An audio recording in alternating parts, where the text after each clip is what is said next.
কিছু সময় আগত গাঁওবুঢ়া ডাঙৰীয়াৰ পৰা এটা আপডেট পালোঁ যে অসম চৰকাৰ কৃষি বিভাগ, জিলা প্ৰশাসন, কৃষক পঞ্জীয়ন, আপোনালোক যিসকল কৃষক আছে আপোনালোকৰ বাবে খুবেই গুৰুত্বপূৰ্ণ ইনফৰমেশ্যন এটা ওলাই আহিছে। যদি আপোনাৰ গাঁওবুঢ়াই এই নটিফিকেশ্যনটো আপোনাক দিয়া নাই আৰু কিছুদিন পিছত হয়তো দিব আৰু কিছুমান জিলাত হয়তো আগতীয়াকৈ দি দিছে। মই যিহেতু কামৰূপ জিলাৰ বাসিন্দা, আজি মই এইমাত্ৰ এই যিটো নটিফিকেশ্যন, এই নটিফিকেশ্যনটো গাঁওবুঢ়া ডাঙৰীয়াৰ পৰা লাভ কৰিছোঁ। ইয়াত চাব আপোনালোকে কৃষক পঞ্জীয়ন নিশ্চিত কৰক, আঁচনিৰ সুবিধা লাভ কৰক। কৃষক পঞ্জীয়ন বুলি কওঁতে কৃষি বিভাগৰ দ্বাৰা ৰূপায়িত PM কিষাণ আৰু বিভিন্ন আঁচনিৰ সুবিধা লাভ কৰিবলৈ কৃষকৰ পঞ্জীয়ন এতিয়া বাধ্যতামূলক হৈছে। অন্যথা আঁচনিৰ সুবিধা লাভৰ পৰা আপুনি বঞ্চিত হ'ব। এই বস্তুটো কিয় কৰিছে আচলতে?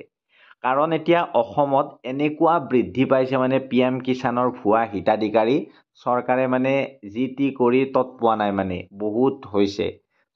এনেকুৱা ধৰণৰ পদক্ষেপবিলাক এতিয়া লৈছে। যদি আপুনি এজন যোগ্য খেতিয়কো হয়, আপুনি যদি PM কিষাণৰ ধন পোৱা নাই বা কৃষি সা-সঁজুলি যোজনা আৰু বিভিন্ন ধৰণৰ আছে আজিকালি আপোনালোকৰ যিটো কৃষকৰ আঁচনি, সেই আঁচনিসমূহ যদি আপুনি এতিয়াও লাভ কৰা নাই, আপুনি ইয়াত চাব, ইয়াত লিখিছে প্ৰয়োজনীয় নথিপত্ৰ বুলি কওঁতে আধাৰ কাৰ্ডৰ সৈতে সংযোগী মোবাইল নং, নিজৰ নামত থকা খেতিৰ মাটিৰ জমাবন্দী, এইবিলাক আপুনি যদি লৈ যায়, ক'ত লৈ যাব সেইটো চাব। কৃষি পঞ্জীয়ন ক'ত কৰিব?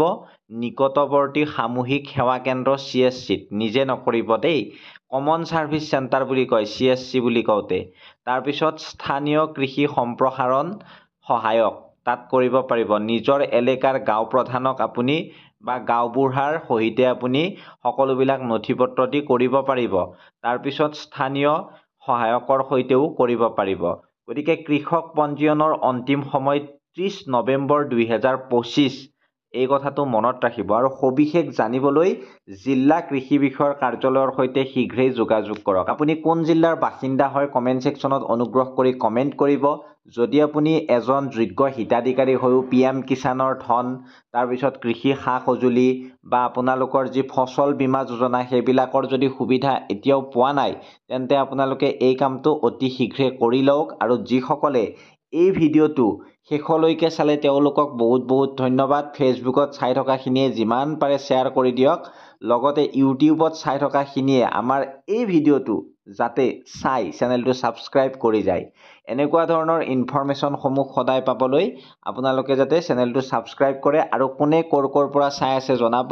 লগতে যিসকলে এতিয়াও এই আঁচনিৰ সুবিধা লাভ কৰা নাই, কমেণ্ট কৰিব বুলি মই বহুতেই আশাবাদী। ধন্যবাদ। জয় অসম।